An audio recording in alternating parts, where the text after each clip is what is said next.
Am kuire live unataba mayam ngarang sima khongjom dang atang live thajarame walking chat matamda ngang singa do sumaina phammaga topic amagi maramda live tawbase kuire tawdaba surprise oina sum mayam da khangandan sum tawjabane thengdi thenge tumdarambasu ayamana di almost adubu hojik music kyam thopirakunu yengjage tare ngasigi yam interesting obi topic mo igine tare ngasi topic sidi ko yam nuaiba topic mo igine ai like पाजदने ममांग blog से सेमजग्रे थमजरीब topic असे blog अनी थोना सेमजखिबने तारेको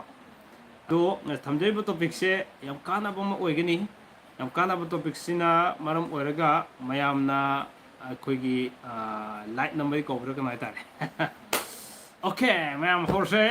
okay I comment अमनी लाई हानि यंगजगे let me see. My name Deepak. Okay, hi, Amba Nuari. Okay, Nuari. Deepak. Terus Nuarang mani kali ko. Birinda Yumna bro Saksar Sabira bro Saksar Zare. Risikan Tongbram. Hi sir. Okay, hi Risi. Okay. Yum Nuaje may am thing ba do nay khara singa sik to picture me ko. Ay kitang nga sidi ay isa ni pa to bodo naba farak pagi wakan kitang nuai. अदुगा some ngasi khonjen chu khara thoe ha tare ko angang se hanadi ngarang na hansima almost ayam tension le ramane adubu khara fare ke kumuksam belops ya banuari bro nuajeri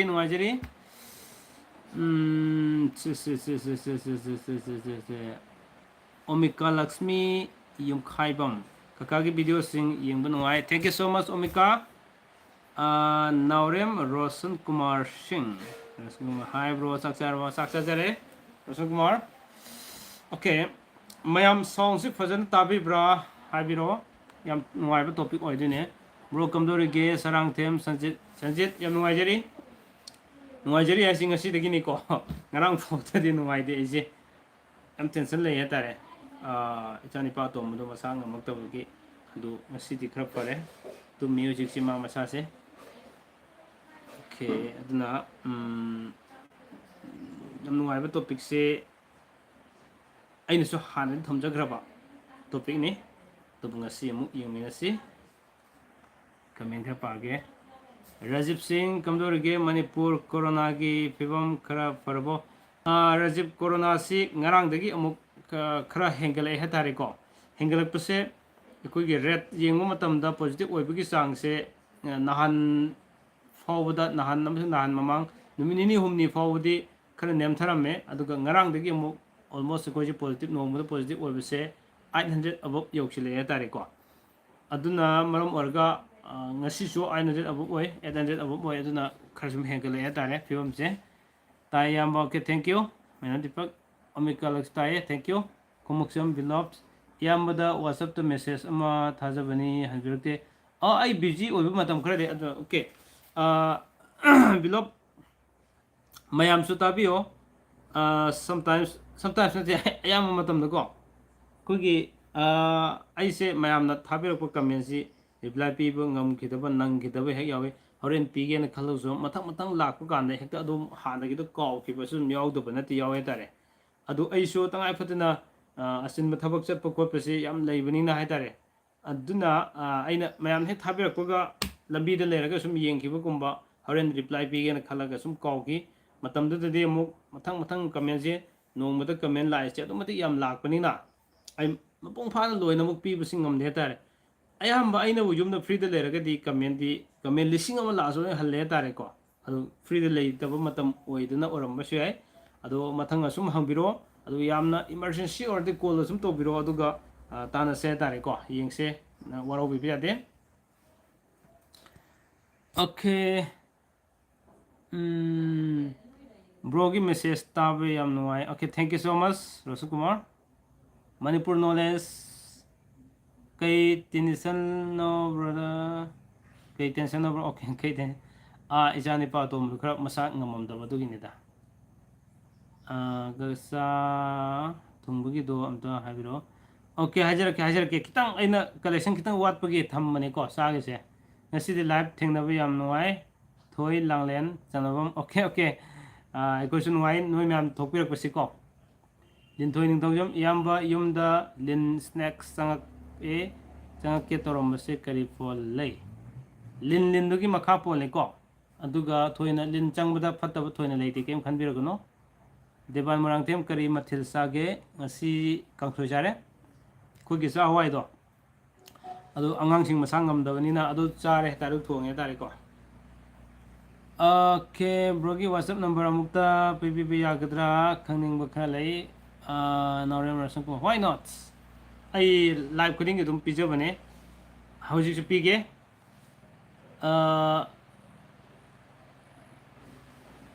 9612 487 412 ꯑꯃꯨꯛ ꯍꯥꯏꯖꯔꯛꯀꯦ 9612 487 412 that is my number ꯕꯣꯔ ꯍꯧꯔꯁꯦ ꯂꯥꯏꯈꯨꯔꯥꯝ ꯂꯟꯆꯦꯟꯕ okay ꯍꯧꯖꯔꯒꯦ ꯕ꯭ꯔꯣꯒꯤ ꯑꯩꯒꯤ ꯈꯨꯕꯥꯛꯀꯤ photo ꯊꯥꯖꯔꯛꯀꯦ ꯑꯃꯨꯛꯇꯤ ꯈꯨꯕꯥꯛꯀꯤ photo ꯊꯥꯕꯤꯔꯛꯀꯅꯣ ꯃꯌꯥꯝ please ꯍꯥꯟꯅꯒꯤꯁꯨ pending ꯃꯌꯥꯝ ꯂꯩꯔꯤ ꯌꯦꯡꯕ ꯉꯝꯗꯅ ꯂꯩꯔꯦ ꯅꯪꯗꯦ ꯑꯩ ꯇꯁꯦꯡꯅ ꯍꯥꯏꯕ ꯀꯥꯟꯗ ꯑꯗꯨꯅꯅꯦ ꯅꯪꯕ ꯀꯥꯟꯗ ꯂꯣꯏꯅ ꯑꯩꯅ ꯌꯨꯝꯗ ꯂꯥꯛꯑꯕꯨ ꯌꯦꯡꯖꯒꯦ ꯍꯥꯏꯇꯥꯔꯦꯀꯣ ꯑꯗꯨꯅ ꯋꯥꯔꯧꯕꯤꯕ ꯌꯥꯗꯦ ꯊꯥꯔꯛꯑꯒ ꯌꯦꯡꯗꯕꯁꯨ ꯑꯩꯉꯣꯟꯗ ꯋꯥꯈꯜꯗꯁꯨ ꯅꯨꯡꯉꯥꯏꯇꯦ ꯃꯌꯥꯝꯁꯨ ꯅꯨꯡꯉꯥꯏꯕꯤꯔꯝꯃꯣꯏ ꯑꯗꯨꯅ ꯁꯔꯥꯡꯊꯦꯝ ꯁꯟꯖꯤꯠꯁꯦ ꯏꯌꯥꯝꯕ ꯑꯣꯟꯅꯔꯕꯁꯨ ꯀꯔꯤꯒꯨꯝꯕ ꯑꯃꯠꯇ ꯅꯨꯄꯤ ꯃꯤꯔꯣꯜꯂꯤꯉꯩꯗ ꯁꯥ ꯁꯟ ꯃꯤꯅ ꯄꯤꯔꯛꯄ ꯂꯧꯕꯗ ꯑꯀꯥꯏꯕ ꯂꯩꯕ꯭ꯔꯥ ꯑꯁꯦꯡꯕ ꯑꯣꯏꯅ ꯑꯣꯏꯔꯒꯗꯤ ꯈꯔ ꯐꯩꯀꯣ ꯑꯗꯨꯒ ꯆꯥꯅꯕꯒꯤꯗꯃꯛ ꯑꯣꯏꯔꯒꯗꯤ ꯈꯔ ꯇꯉꯥꯏ ꯐꯗꯅ ꯌꯥꯏ ꯑꯗꯨꯒ ꯑꯗꯨ ꯅꯠꯇ꯭ꯔꯒꯗꯤ ꯐꯕ ꯐꯠꯇꯕ ꯈꯔ ꯁꯨꯝ ꯂꯩꯕꯅꯦ ꯏꯁꯤꯡꯗꯦꯛꯇꯣ ꯈꯥꯔꯧꯅꯦ ꯏꯌꯥꯝꯕ ꯃꯀꯣꯛꯇꯣ ꯐꯜꯂꯒ ꯀꯥꯝꯃꯦ ꯑꯩꯈꯣꯏꯗ ꯑꯣꯟꯁꯤꯜꯂꯒ ꯊꯣꯏꯅ ꯑꯀꯥꯏꯕ ꯂꯩꯔꯣꯏꯗ ꯆꯪꯗꯤ ꯆꯪꯉꯝꯃꯣꯏ ꯁꯨꯝ ꯊꯣꯛꯈꯤꯕꯅꯦ ꯑꯗꯨ ꯈꯔ ꯁꯨꯝ ꯀꯩꯅꯣꯗ ꯑꯩꯈꯣꯏꯒꯤ ꯄꯨꯖꯥ ꯇꯧꯐꯝ ꯈꯣꯠꯐꯝ ꯈꯔ ꯂꯩꯐꯝ ꯁꯣꯏꯅ ꯏꯪꯈꯣꯜꯗꯨꯗ ꯂꯩꯔꯝꯒꯅꯤ ꯍꯥꯏꯇꯥꯔꯦꯀꯣ ꯑꯗꯨ ꯌꯦꯡꯕꯤꯌꯣ ꯅꯨꯄꯥ ꯃꯟꯗꯦ ꯑꯁ ꯀꯩꯅꯣꯁꯦ ꯌꯥꯝ ꯂꯥꯛꯇꯣꯏ ꯀꯃꯦꯟ ꯌꯥꯝ ꯂꯥꯛꯇꯣꯔꯤ ꯁꯤꯗꯤ ꯉꯁꯤꯒꯤ ꯂꯧꯈꯠꯄ ꯅꯪꯉꯣꯏꯗꯣꯔꯤ ꯅꯨꯄꯥ ꯃꯟꯗꯦ ꯁꯤꯡꯍꯥ ꯔꯥꯁꯤ ꯅꯨꯄꯤ ꯅꯨꯃꯤꯠꯈꯛ ꯍꯥꯏꯖꯔꯒꯦ ꯀꯃꯦꯟꯁꯦ ꯌꯥꯝ ꯌꯥꯝꯕꯅꯤꯅ ꯅꯨꯄꯥꯅ ꯃꯟꯗꯦ ꯅꯨꯄꯤꯅ ꯊꯔꯁꯗꯦ ꯍꯥꯏꯕꯅꯤ ꯌꯥꯝ ꯄꯛꯅꯩ ꯀꯣ ꯅꯨꯄꯤ ꯕꯥꯃꯣꯟ ꯅꯠꯇ꯭ꯔꯒ ꯑꯥꯔ ꯀꯦꯒ ꯌꯨꯝ ꯄꯥꯜꯂꯣ ꯑꯇꯩꯗꯤ ꯄꯥꯟꯒꯅꯣ ꯍꯥꯏꯁꯤꯕꯨ ꯂꯥꯏꯈꯨꯔꯝ ꯂꯟꯆꯤꯟ ꯃꯣꯏꯁꯤ ꯌꯦꯛꯇ ꯊꯝꯃꯝꯗꯦ ꯅꯤꯡꯊꯧꯒꯤ ꯆꯥꯔꯣꯟ ꯁꯨꯔꯣꯟ ꯑꯃ ꯂꯩꯔꯦ ꯕ꯭ꯔꯥꯍꯃꯟꯁꯤꯡꯁꯨ ꯌꯥꯝ ꯊꯥꯛ ꯃꯇꯝ ꯑꯃꯗ ꯊꯥꯛ ꯋꯥꯡꯅ ꯂꯩꯔꯝꯕꯒꯤ ꯀꯣ ꯑꯗꯨꯅ ꯃꯈꯣꯏꯁꯤꯡꯁꯤꯗ ꯌꯦꯛ ꯊꯝꯃꯝꯗꯦ ꯒꯣꯇ꯭ꯔꯗ ꯂꯩꯍꯜꯂꯦ ꯍꯥꯏꯇꯥꯔꯦ ꯔꯥꯖꯀꯨꯃꯥꯔ ꯒꯦꯂꯦꯁ ꯏꯝꯁꯥ ꯃꯥꯏꯀꯩ ꯈꯤꯇ ꯍꯥꯏꯕꯤꯔꯛꯑꯣ ꯑꯣꯀꯦ ꯊꯝꯖꯔꯛꯀꯦ ꯅꯨꯄꯥ ꯅꯨꯄꯤ ꯐ꯭ꯔꯥꯏꯗꯦ ꯄꯣꯛꯄꯁꯦ ꯄꯛꯅꯕ꯭ꯔꯣ ꯊꯣꯏꯅ ꯀꯥꯏꯗꯦ ꯍꯧꯔꯁꯦ ꯌꯥꯝ ꯑꯣꯀꯦ ꯍꯧꯔꯁꯦ ꯅꯨꯄꯥ ꯀꯨꯝꯕ ꯔꯥꯁꯤ ꯄꯥꯝꯃꯦ ꯍꯥꯏꯒꯗ꯭ꯔꯥ ꯑꯩꯉꯣꯟꯗ ꯂꯩꯔꯣꯏ ꯂꯛꯀꯤ ꯏꯁꯇꯣꯟ ꯑꯣꯀꯦ ꯃꯌꯥꯝ ꯑꯩ ꯍꯧꯖꯔꯒꯦ ꯂꯥꯏꯔꯤꯛ ꯄꯥꯕ ꯍꯧꯖꯔꯒꯦ ꯉꯁꯤꯒꯤ ꯂꯥꯏꯔꯤꯛꯁꯦ ꯁꯨꯃꯥꯡ ꯈꯔ ꯁꯧꯋꯦ ꯃꯃꯥꯡꯗ ꯑꯩꯅ ꯌꯨꯝꯕꯜ ꯂꯣꯂꯝꯖꯤꯡꯒꯤ ꯇꯥꯡꯀꯛ ꯀꯌꯥꯗꯅꯣ ꯌꯥꯝ ꯉꯜꯂꯤꯉꯩ ꯃꯇꯝꯗꯒꯤ ꯊꯝꯖꯈꯤꯕ ꯇꯣꯄꯤꯛꯅꯤ ꯑꯍꯥꯟꯕꯗ ꯇꯤꯟꯅꯔꯝꯗꯥꯏꯒꯤ ꯇꯌꯥꯔꯤ ꯍꯥꯏꯇꯥꯔꯦꯀꯣ ꯇꯤꯟꯅꯔꯝꯗꯥꯏꯒꯤ ꯇꯌꯥꯔꯤꯁꯤ ꯀꯔꯝꯅ ꯇꯧꯒꯅꯤ ꯑꯗꯨꯒ ꯇꯤꯟꯅꯕꯒꯤ ꯅꯃꯨꯅꯥꯅ ꯀꯔꯝꯅ ꯇꯤꯟꯅꯒꯅꯤ ꯍꯥꯏꯕꯁꯤ ꯈꯪꯍꯧꯕ ꯇꯥꯔꯒꯗꯤ ꯁꯣꯏꯗꯅꯃꯛꯀꯤ ꯑꯗꯣꯝ ꯑꯐꯕ ꯏꯆꯥ ꯄꯣꯛꯄꯒꯤ ꯏꯆꯥ ꯄꯣꯛꯇ꯭ꯔꯦ ꯍꯥꯏꯕꯒꯤ ꯑꯋꯥꯕꯁꯨ ꯊꯣꯏꯅ ꯂꯩꯔꯔꯣꯏ ꯍꯥꯏꯕꯁꯤ ꯊꯝꯖꯒꯦ ꯑꯩ ꯀꯃꯦꯟ ꯃꯊꯪ ꯄꯥꯖꯔꯛꯀꯦ ꯉꯥꯛꯇꯪ ꯑꯩꯒꯤ ꯇꯣꯄꯤꯛ ꯑꯃꯨꯛ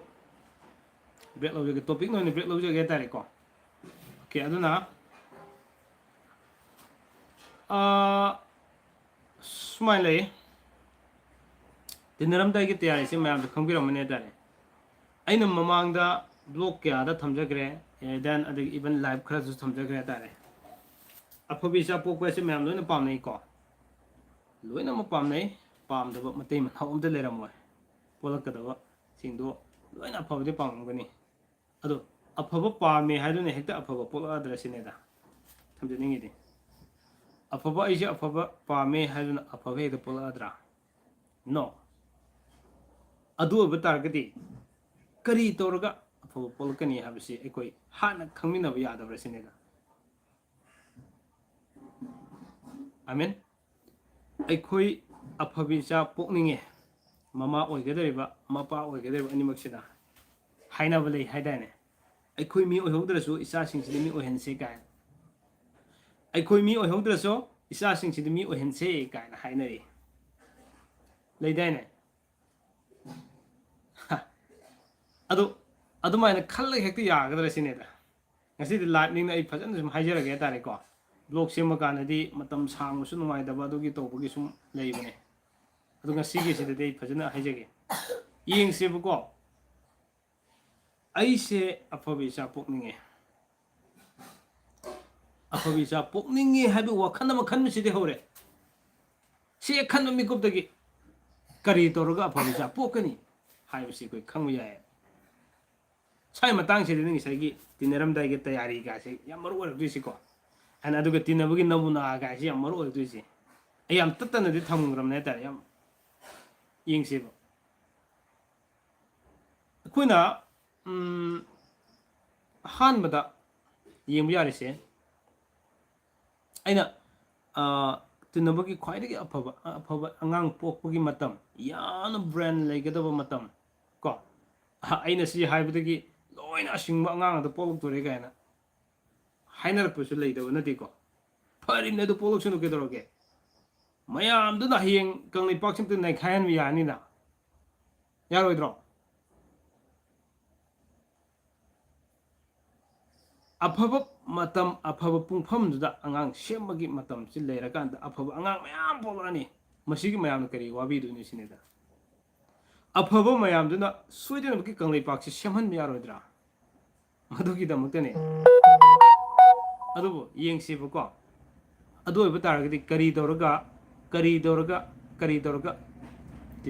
dinara kansida karamna dinara kansida afabi cha pokani not only in dinaba kanatana kari doroga kari thabak paikalaga kari wakhan khallaga kari doroga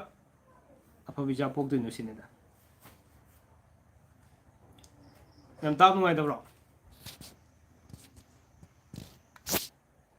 okay yai ko adu oiba taragadi aina mamanga thamjagre khwaidagi afabi cha poknabagi khwaida afaba angang poknabagi matam se karamba matam de tinaraga hariba angang singi yamna brain sap matam amda leibo oige haibese pung 8 makhai dengna pung 10 makhai matam amai thamjagre sai matang se da jo choromna comment pibiro ko yawdo na te dare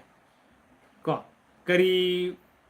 no hai matam da hariba pung 8 makhai ne 10 makhai dudi aigi nu pisi tv kan yengo matam ne angang sing kan tv yengo matam ne kar mai ne tin doi ba kan harap yam yawdo na te dare yam nong mo comment som la engon da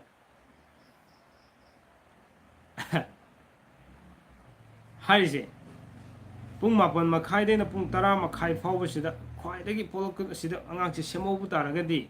angang se semobu taragadi khwaidagi faba angang polkani haiba sida adu matam du dadi aigi nupi kwasari aigi nupi kon fengi aigi nupi tv yengli serial yengli angang sing tumdri angang sing langi haibagi comment se mem la e ado live sing se ai thaba ma toge na khanba yo dabagi ne sinida toge na khallagidi kesunate mayam sina ko anyway masina poina mo ora sa nam leira sunu thamjaning po se pung 8 makhai 10 makhai bu sida natrasu angang pokba yaw matam mayam lei anything mutina gragadi cham sana gragadi angang any pokani but to bu pung khom du chadraba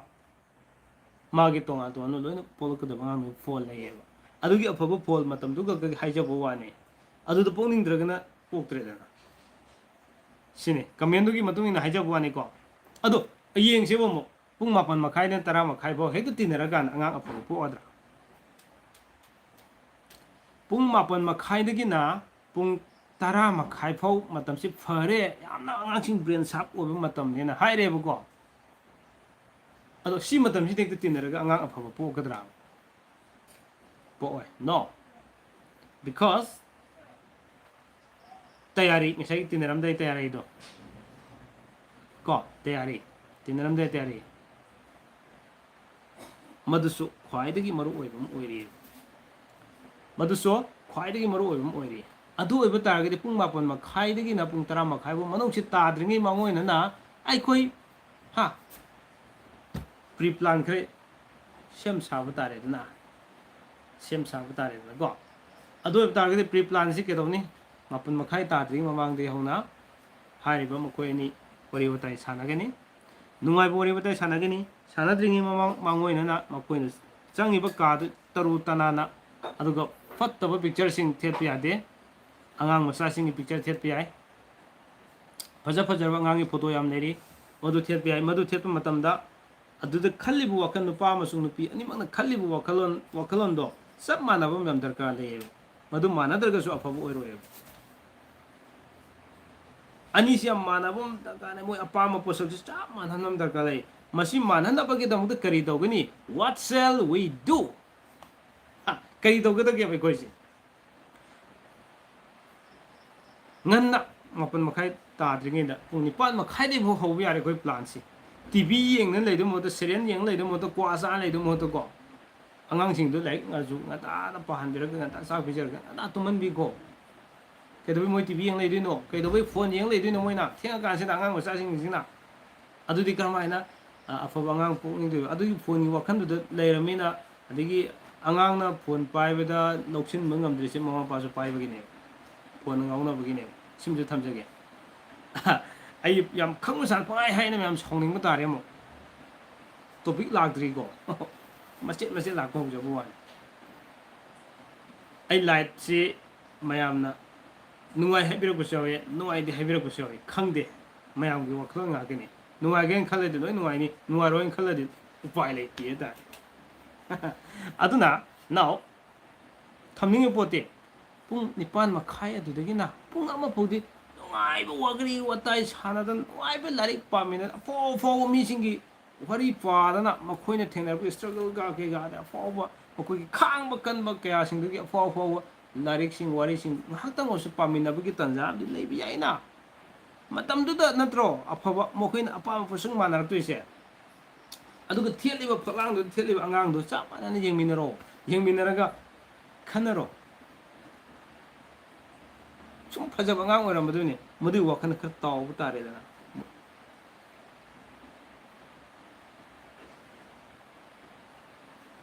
अदुना थमनिंग पोते ख्वाइ FASTA निपान मखाइदा संग्रिङै मांगोइना मसिदि नुपीदुना तोबिरको नुपीदुना कादुगी फमुंग फनुंग यम नाना तरु तनाना थम्बिबा दरकार लै हेक उबदा निपादने हराउजगदबा पुनिंग च्वाइ लाउगदबा हाइतारेको हा अदुमाइना थम्बिबा दरकार लै हाइतारे याइको अदुगा आई नोक्सेरिसे आई ngang मसिकिनतिको सम आइदा थाजदा ngisagi थमोइदगी तौरगा acting ओइन हाइगिबदुगी को लोरगान से आइगी गनोसिदा उबोसिदा अदु खगी नोकनिंग कोइ वाने देन अदुना आई लाइव से मुक्ता सुमान एक्टिंग यावरगा तौदिदनको अदु ngasi तौबदुगी सा जुम उरगान नोकनिंगबगी वानेदा निपान मखाइ द तारने संगमिनरो वरी बताइ नुवाइबा सानारो सानाबिरो अदुगा फो मिसिंग वरी पाउ जुम नैनमिनरो देन अदगी कादुदा अंगांगी फोटोगुम्बा फजबदुगुम खक थेपियो तोप थेपिरोनो फिल्म की भेट यावबा फोटोगुम्बा थेपिरोनो हाइतारेको अदुई वखनदसु ngang लाखिनि याम सोइबा लाकनि अइना हाइबनते अखंग आइसिंग हाइबिबदुनेको असि हारगा नंगदि अफबा नसा क्याम पोगे कायना हारकपुसु यावदुनेको कमेंट यम यावबियाने आई फगने ने देरी आई चा तबु सिगी फब फतबी मतंग सिजो अइना सेमद्रगदि यादब नते हाइतारे याइको होय पिथोक चरक पानसु ले अदु अइगिदि फने लेरिने हयें चौरा खंगनी सुम मयाम हंगरक कमेंट सिंग हाइबिरक सिंग नेगेटिव यम लाक्तब नते दो हंगबिरैबा हाइबिरैदो क्वाइ बेस्ट थैंक्स तो यातारे अदुना नाउ केदोरने दुई मतुंग सिदा wari watai loina sanabirani sanarakansidda nungaiba mondrangam loina tawminarani apam posak chap manarminarakanda angang sembagi stage tu yorokadamne namuna yausilamne si tayari di namuna yausilamne tare sai matang si yorok targati ngaktang break lorga samtharak poina comment ngak page comment padabse am sorok pe am yawe ingonda then aduga amukso aina like tu tak pathajara tari ko paijeri bi like se pathajara aduine ai blog semjakramne hana jimbalo lamjing si new subscribers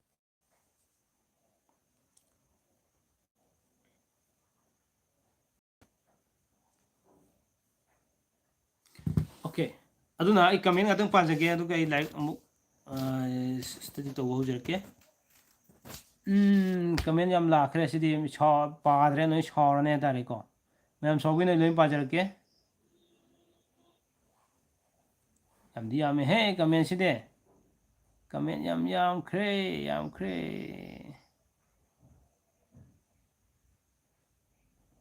का योरम खंगते आई थेने खरे पाजर के ma'am को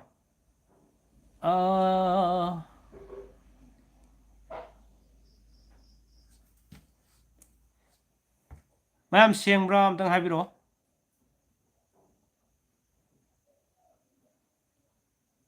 नुपी करम न पोकनी हाबस योरी हुइद्रोम महेश मिते नुपी पोकपदि यम लाइबने नुपा पोकने खरे लुनरिसे फंगना दवाई तारे को okay साक्षारे Sonia ओइनाम इचा नुपा याव दबसे कमाय तोगनी नहाखेदी तादे ngasi खक्तने ताब ओके मागी आई चाइनीज कैलेंडर पी किमने दुगी वीडियो दम तो यंगबियो सौरोइदा अफबवा हाइबबु कई सौदने सौरकु यावबगिने दा सापम बिसोजित को हजिका नुपीदा बो द तुमगे हायरगा तुमगिदो माले हाहा साथीबा ngakतनी मिमी वखने को ओके यम नाम खरे सिदी कमेंट लोइन पाले दि टॉपिक मखा समथब यम वाराने तारे ओके अदई कमेंट पाहौदो बसिंगसे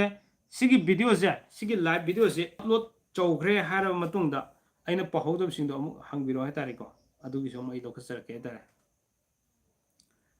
अना ngasi वीडियो से थागल मतुंगदा लाकप कमेंट सिंगदो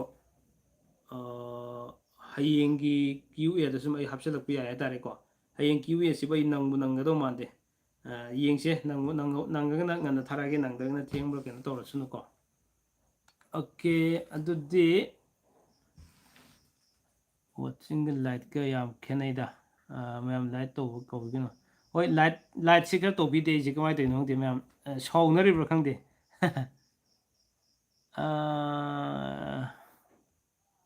ओके मैम अदुदी आई लाइक पाजरके नहान अइना थमजबा जुम्बालो लमजिंग की लाइक अमा अइना मैम सु उहनजबदो सुपनगी लुपा अनि मखाय का पीबा लाइक ने यम वैल्यू लेबा होजिक मफम पृथ्वी की मफम खदंग द सिगी लाइक सी अनि सु नमतंग फंगबी यावरगदी आई रिवार्ड पिजगे तारे को फंगदबने तारे आई तोन बक थीबी आप थेरे सिगी लाइक सी अदुना ने ना मुक फजन आई लाइक सी दि सो खर लौथोक चरगा आई हेन बा कैगा तोरसो आई ngमगदी सुम बुक अमा फोंगनबा तौजगे मयामदसु सब्सक्राइबर्सिंग ने हाइबिरकु ले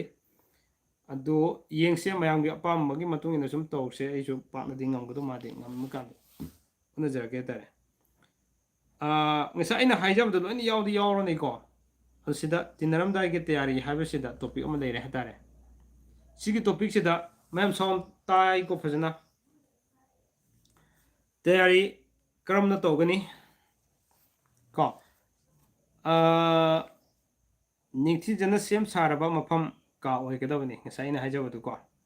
दुगा का दुदा अवाब सकफम उतला उत्प लाई थेतप फते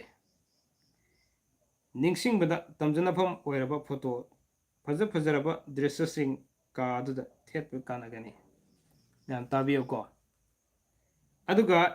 इसिंग ग्लास अमत ओरबसु तयारी तौदुना कादा थमगदबनी मसिम दिंग साइ हायौद्रेना अदुगा तिनबा लोइबगा नत्रगा ngahak potharaba ga ising thakadabani ꯉꯝꯂꯕꯗꯤ ꯏꯁꯤꯡ ꯑꯗꯨꯗ ꯆꯝꯄ꯭ꯔꯥ ꯃꯍꯤ ꯑꯃꯁꯨꯡ ꯈꯣꯏꯍꯤ ꯈꯔ ꯍꯥꯞꯄ ꯌꯥꯝꯅ ꯐꯩ꯫ ꯈꯨꯗꯣꯡꯆꯥꯗꯕ ꯅꯨꯃꯤꯠꯇ ꯏꯁꯤꯡꯗ ꯑꯣꯏꯔꯕꯁꯨ ꯊꯛꯀꯗꯕꯅꯤ, ꯑꯗꯨ ꯑꯣꯏꯔꯕꯗꯤ ꯆꯣꯛꯊꯕ ꯑꯃꯁꯨꯡ ꯑꯋꯥꯕꯗꯒꯤ ꯈꯔ ꯑꯣꯏꯔꯕꯁꯨ ꯀꯟꯕ ꯉꯝꯒꯅꯤ ꯍꯥꯏ꯫ ꯑꯗꯨꯒ ꯀꯥꯝ ꯌꯥꯍꯧꯕ ꯅꯨꯄꯤꯗꯒꯤ ꯅꯨꯄꯥꯅ ꯍꯥꯟꯒꯅꯤ, ꯃꯔꯝ ꯑꯗꯨꯅ ꯅꯨꯄꯥ ꯑꯗꯨꯅ ꯇꯤꯟꯅꯅꯤꯡꯕꯒ ꯍꯦꯛ ꯇꯤꯟꯅꯕꯁꯤ ꯐꯠꯇꯦ꯫ ꯅꯨꯡꯉꯥꯏꯕꯁꯨ ꯋꯥꯠꯂꯤ, ꯅꯨꯄꯤ ꯑꯗꯨꯁꯨ ꯋꯥꯈꯜ ꯑꯗꯨꯗ ꯄꯨꯟꯁꯤꯟꯅꯗꯨꯅ ꯍꯣꯠꯅꯒꯗꯕꯅꯤ꯫ ꯅꯨꯄꯤꯒꯤ ꯃꯊꯕꯥꯛ ꯃꯕꯨꯛ ꯐꯩꯅꯆꯤꯡꯕ ꯑꯃꯣꯟꯕ ꯃꯐꯝꯗ ꯅꯣꯏꯕ ꯅꯠꯇ꯭ꯔꯒ ꯅꯥꯟꯕ ꯍꯥꯏꯕꯁꯤ ꯀꯥꯝ ꯀꯥꯏꯍꯟꯕꯒꯤ ꯈ꯭ꯋꯥꯏꯗꯒꯤ ꯐꯕ ꯄꯥꯝꯕꯩꯅꯤ꯫ ꯗꯦꯠ ꯏꯁ ꯑꯣꯜꯁꯣ ꯏꯟꯀ꯭ꯂꯨꯗ ꯏꯟ ꯗꯤ ꯇꯤꯟꯅꯔꯝꯗꯥꯏꯒꯤ ꯇꯌꯥꯔꯤ ꯍꯥꯏꯇꯥꯔꯦꯀꯣ, ꯇꯌꯥꯔꯤꯁꯤꯗꯤ ꯌꯥꯎꯒꯅꯤ ꯍꯥꯏꯇꯥꯔꯦ ꯁꯤꯁꯨ꯫ ꯅꯥꯎ ꯅꯃꯨꯅꯥ ꯁꯤꯗꯤ ꯁꯣ ꯃꯦꯅꯤ ꯅꯃꯨꯅꯥ ꯌꯥꯝ ꯂꯩ ꯍꯥꯏꯇꯥꯔꯦ, ꯃꯑꯣꯡ ꯃꯇꯧꯁꯤꯗꯤꯀꯣ ꯃꯌꯥꯝꯁꯨ ꯍꯦꯟꯅ ꯈꯪꯕꯤꯔꯝꯃꯅꯤ ꯍꯥꯏꯇꯥꯔꯦ꯫ ꯑꯗꯨ ꯌꯦꯡꯁꯦ ꯀꯔꯝꯕ ꯅꯃꯨꯅꯥꯅꯣ, ꯌꯥꯝ ꯁꯥꯡꯅ ꯊꯝꯒꯗꯕ ꯂꯥꯏꯠ ꯅꯠꯇꯕꯅꯤꯅ ꯑꯩ ꯁꯨꯝ ꯖꯔ ꯄꯥꯊꯖꯍꯧꯒꯦ ꯂꯥꯏꯔꯤꯛꯁꯤꯗꯀꯣ꯫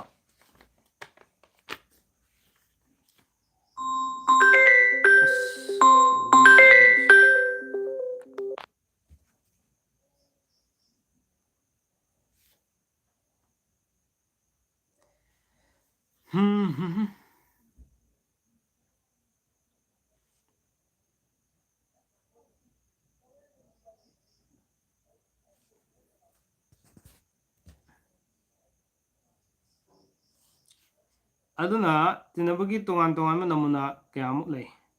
ꯁꯝꯅ ꯍꯥꯏꯔꯕꯗ ꯑꯩꯈꯣꯏꯅ ꯎꯔꯤꯕ ꯁꯥ ꯀꯩ, ꯎꯆꯦꯛ ꯋꯥꯌꯥ, ꯇꯤꯟ ꯀꯥꯡ ꯄꯨꯝꯅꯃꯛ ꯑꯁꯤꯅ ꯇꯤꯟꯅꯔꯤꯕ ꯃꯑꯣꯡ ꯈꯨꯗꯤꯡꯃꯛ ꯑꯁꯤ ꯃꯤꯗꯁꯨ ꯂꯣꯏꯅ ꯌꯥꯏ꯫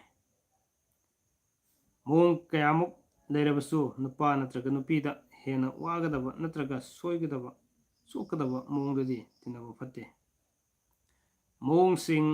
ꯑꯗꯨꯗꯤ ꯑꯍꯜ ꯂꯃꯟ, ꯂꯥꯏ ꯒꯨꯔꯨ ꯈꯤꯕꯤꯛ ꯀꯤꯖꯕꯗꯒꯤ ꯑꯃꯗꯤ ꯋꯥꯈꯜ ꯂꯥꯛꯄ ꯉꯝꯗꯕꯗꯒꯤ ꯅꯍꯥꯔꯣꯟꯁꯤꯡꯒꯤ ꯃꯐꯝꯗ ꯁꯦꯔꯥꯟꯅꯅ ꯋꯥꯈꯜ ꯄꯨꯊꯣꯛꯈꯤꯗꯨꯅ ꯐꯠꯇꯕ ꯂꯝꯆꯠ ꯍꯩꯅꯈꯤꯗ꯭ꯔꯥ ꯈꯟꯕꯗꯒꯤ ꯏꯖꯗ꯭ꯔꯦ ꯍꯥꯏ꯫ ꯑꯗꯨꯒ ꯈꯨꯗꯝ ꯑꯣꯏꯅ ꯍꯥꯏꯔꯕꯗ ꯂꯩꯈꯤꯗ꯭ꯔꯕ ꯑꯣꯖꯥ ꯃꯅꯤꯄꯨꯔꯗ ꯑꯍꯥꯟꯕ ꯑꯣꯏꯅ ꯄ꯭ꯔꯀ꯭ꯔꯤꯇꯤꯛ ꯆꯤꯀꯤꯠꯁꯥꯕꯨ ꯌꯥꯀꯥꯏꯍꯟꯕꯤꯔꯝꯕ ꯁ꯭ꯔꯤꯌꯨꯛꯇ ꯇꯤꯂꯦꯝ ꯌꯣꯒꯦꯟꯗ꯭ꯔꯖꯤꯠ ꯁꯤꯡꯍꯅ ꯏꯕꯤꯔꯝꯕ꯫ ꯑꯣꯀꯦ, ꯑꯁꯤ ꯌꯥꯔꯦ꯫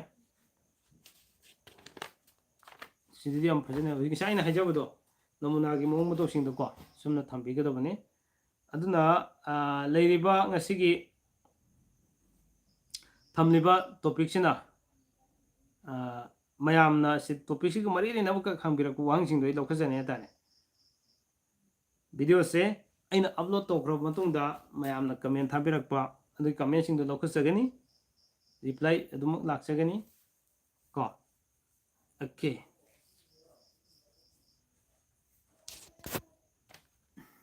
ꯀꯃꯦꯟ ꯌꯥꯝ ꯂꯥꯛꯈ꯭ꯔꯦ꯫ ꯅꯦꯟꯁꯤ ꯇꯈꯦꯜ, ꯗꯨꯒꯥ ꯃꯁꯦꯟ ꯀꯣꯏꯅꯕꯁꯦ ꯀꯩꯗꯧꯒꯦ, ꯐꯕ ꯐꯠꯇꯕ, ꯃꯄꯣꯛ ꯅꯨꯃꯤꯠ ꯃꯥꯟꯅꯕꯁꯦ ꯐꯠꯇꯦ ꯐꯠꯇꯕꯅꯤꯀꯣ꯫ ꯁꯪꯒꯤꯇꯥ ꯁꯧꯔꯥꯛꯄꯝ, ꯀꯥ ꯋꯦꯅꯦꯁꯗꯦ ꯑꯅꯤꯁꯤ ꯄꯛꯅꯕ꯭ꯔꯣ?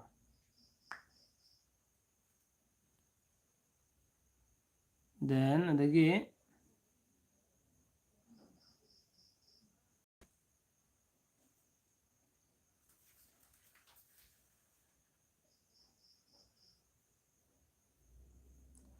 ꯑꯣꯀꯦ ꯃꯌꯥꯝ ꯀꯃꯦꯟꯗ ꯁꯨꯝ ꯀꯣ ꯍꯪꯕꯤꯔꯣ꯫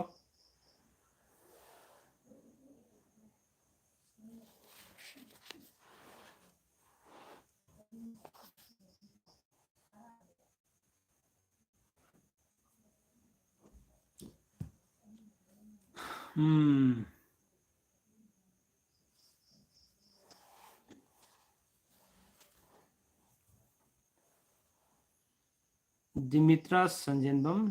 ꯕ꯭ꯂꯣꯛ ꯑꯉꯥꯡ ꯁꯦꯝꯅꯤꯡꯗꯕ ꯃꯇꯝꯗ ꯇꯤꯟꯅꯔꯣꯏꯗꯕ ꯃꯇꯝꯗ ꯇꯤꯟꯅꯕꯗ ꯑꯀꯥꯏꯕ ꯂꯩꯕ꯭ꯔꯥ? ꯑꯉꯥꯡ ꯁꯦꯝꯗ꯭ꯔꯒꯗꯤ ꯊꯣꯏꯅ ꯀꯥꯏꯗꯦꯀꯣ꯫ ꯑꯕꯤꯅꯥꯁ, ꯅꯨꯄꯥꯅ ꯇꯨꯏꯁꯗꯦ ꯅꯨꯄꯤꯅ ꯐ꯭ꯔꯥꯏꯗꯦ, ꯁꯤꯒꯨꯝꯕꯁꯤ ꯍꯪꯃꯟꯈ꯭ꯔꯦ ꯍꯥꯏꯇꯥꯔꯦ꯫ ꯑꯗꯨꯕꯨ ꯑꯣꯀꯦ, ꯆꯥꯟꯅꯕ ꯆꯥꯟꯅꯗꯦ꯫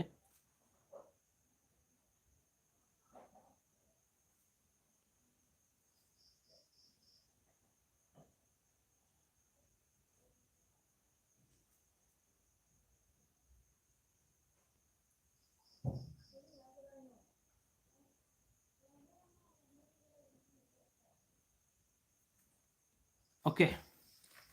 ꯑꯗꯨ ꯃꯌꯥꯝ ꯂꯥꯏꯚꯁꯨ ꯃꯄꯨꯡ ꯐꯥꯅꯗꯤ ꯌꯦꯡꯕꯤꯔꯤ ꯑꯩꯅ ꯇꯣꯄꯤꯛꯁꯤꯒ ꯃꯔꯤ ꯂꯩꯅꯕꯒ ꯍꯪꯕꯤꯔꯛꯎ ꯍꯥꯏꯕꯅꯤ ꯑꯗꯨ ꯀꯣꯏꯁꯟ ꯑꯝꯇ ꯂꯥꯛꯇ꯭ꯔꯦ ꯍꯥꯏꯇꯥꯔꯦꯀꯣ ꯑꯩ ꯉꯥꯏꯖꯕꯅꯤ ꯉꯥꯛꯇꯪ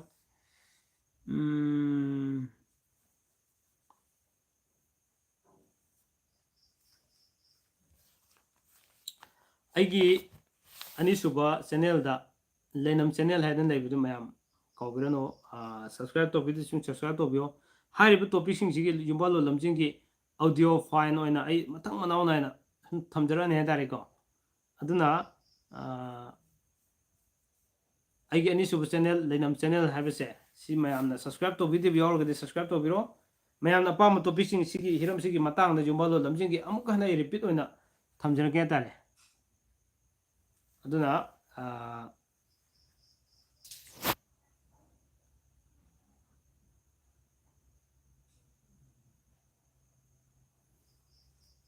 ओके अदुदी मैम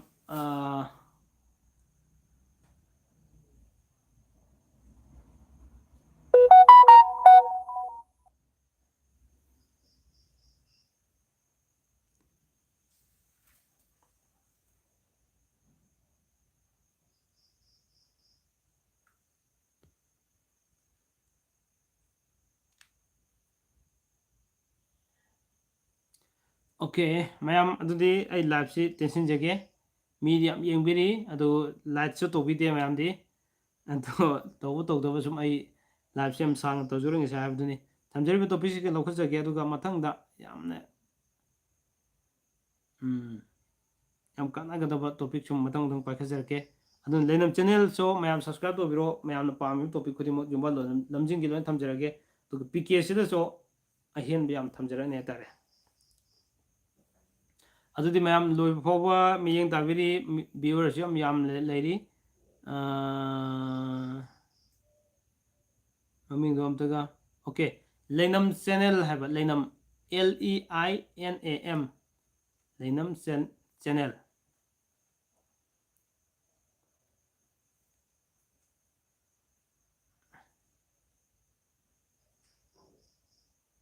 ओके आई वीडियो होरे अपलोड तौरकान मैम येंबिरोको अदुगी कनोदुदा अदुई मतुंग इना sum tham jara ge loina ma'am